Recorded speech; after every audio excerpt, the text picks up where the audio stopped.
अस्सलाम वालेकुम रहमतुल्लाहि व बरकातहू। किसी पढ़ी लिखी खातून से किसी इंसान ने पूछा कि क्या आप मर्दों के बराबर हुकूक चाहती हैं, तो वो औरत बड़ी जल्दी से बोली कि बिल्कुल मुझे मर्दों के बराबर हुकूक नहीं चाहिए। उसने तफसील जाननी चाहिए तो उस औरत ने कहा कि जब मुझे औरत की शक्ल में मर्द से कहीं ज़्यादा इज्जत मिल रही है तो मैं क्यों मर्दों की बराबरी चाहूँगी, क्योंकि घर में मेरी शानदार इज्जत है। मेरा बाप मेरे लिए खड़ा हो जाता है और मेरे भाइयों को बैठे बैठे सलाम कर देता है, और मेरे भाई मेरी खिदमत के लिए वालिदैन के आर्डर से जुटे रहते हैं। मेरी पढ़ाई के लिए, मेरे कपड़ों के लिए, मेरे साथ जाना, मेरा दिफा करने के लिए मर्द बहुत सारे मेरे भाई की शक्ल में, मेरे बाप की शक्ल में मौजूद हैं।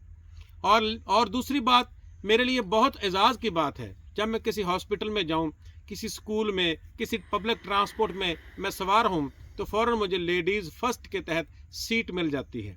और लेडीज़ की वजह से, औरत होने की वजह से मेरी कदर इसलिए भी ज़्यादा है कि मुझे बिल भरने के लिए लाइनों में नहीं लगना पड़ता, मुझे मिस्त्रियों के पास खड़ा होने की ज़रूरत नहीं है, मुझे किसी प्लम्बर और किसी इलेक्ट्रीशियन के पास जाके काम करवाने की ज़रूरत नहीं है। ये सब मर्दों के काम है, और रोज़ी कमाने के लिए जान जोखिम में जाने वाले मर्द वो बाहर के काम करते हैं। मुझे गर्मी में फिरने की और मुसीबत झेलने की ज़रूरत नहीं है।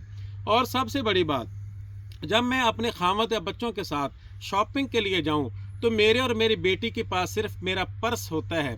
बाकी के शॉपिंग बैग और बड़े बड़े टेची केस मेरे बच्चों ने, मेरे बेटों ने और मेरे खामद ने उठाए होते हैं। और इससे बड़ी बात, मैं घर की मालकन की हैसियत से होती हूँ। मेरे खामद के माल पे मेरा पूरा हक होता है, जबकि मेरा माल सिर्फ मेरा ही माल होता है, और मेरे अल्लाह ने वरासत में हिस्से रखे हैं। मैं क्यों अपनी जान जोखिम में डालूं और मर्दों के बराबर हकूक चाहूँ। मैं अपने घर में जब पुरसुकून होती हूँ, मुझसे खाना नहीं बनता, गर्मी की शिद्दत होती है, तो मैं बड़े आराम से कह देती हूँ कि आज गर्मी थी, और बाहर से खाना आ जाता है। मुझे क्या ज़रूरत पड़ी है कि मैं बाद मर्दों के साथ मर्दों की तरह मजदूरियाँ करती फिरूँ, मैं अपने बच्चों की परवरिश से कासर हो जाऊँ। मुझे क्या ज़रूरत पड़ी है कि मैं इस तरह मर्दों के बराबर हकूक चाहते हुए अपने खामद और अपने बच्चों की देखभाल करने से कासर हो जाऊं।